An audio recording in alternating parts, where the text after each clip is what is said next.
Tarptautinis olimpinis komitetas pranešė, kad tuometinis Lietuvos tautinio olimpinio komiteto generalinis sekretorius Vytautas Zubrenis pakenkė olimpinio judėjimo reputacijai ir pažeidė Elgesio kodeksą, kai įsitraukė į Londono olimpinių žaidynių bilietų perpardavinėjimą. Zubrenis yra vienas iš 6 asmenų, kurie įvardyti komiteto trečiadienį paskelbtoje ataskaitoje, be to pabrėžta, kad Zubrenis nusižengė jau ne pirmą kartą. Zubrenis Tarptautinio olimpinio komiteto generaliniu sekretoriumi nebedirba nuo spalio. Savo ruožtų Lietuvos tautinio olimpinio komiteto prezidentė Daina Gudzinevičiūtė nuo detalesnių komentarų kol kas susilaikė. Seimo pirmininkas galės turėti nebe 6, o 7 pavaduotojus.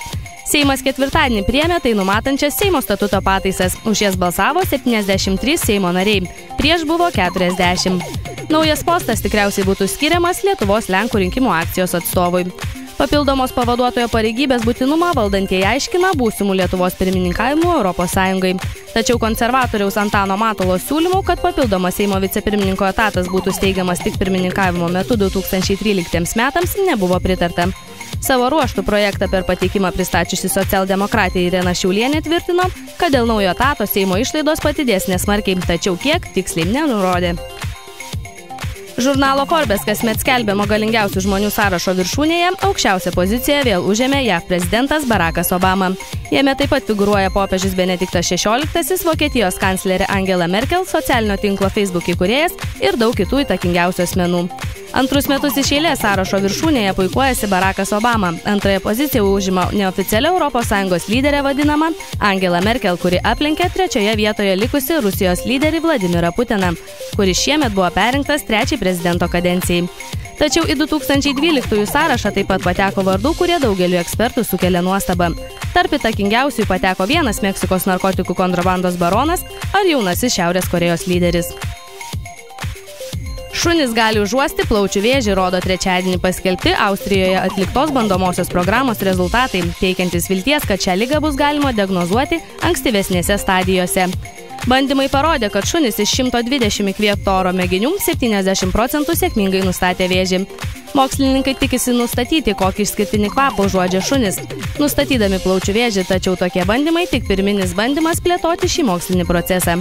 Ekspertų teigimu, ilgainiui šie bandymai galėtų padėti mokslininkams sukurti elektroninę nosį, kuri padėtų diagnozuoti plaučių vėžį ankstyvose stadijose. Dar vieną pralaimėjimą NBA čempionate patyrė Jono Valančiūno ir Lino Kleizos Toronto Raptors klubas svečiuose 100-107 nusileidė Sacramento Kings krepšininkams. Per 16 minučių Valančiūnas pasižymėjo 3 taškais, atkovojo 3 kamuolius, blokavo metimą, suklydo 1 ir prasižengė 3 kartus. Linas Kleiza buvo registruotas susitikimui, bet dėl traumos aikštėje nepasirodė.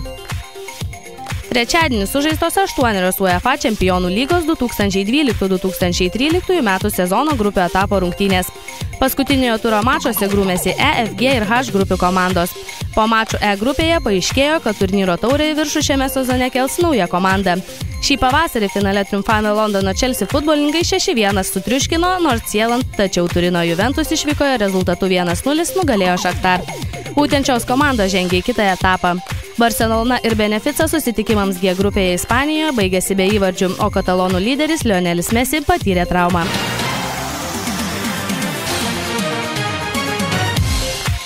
Tai buvo ZIP žinios parengtos pagal naujienų portalo Alfa LT informaciją.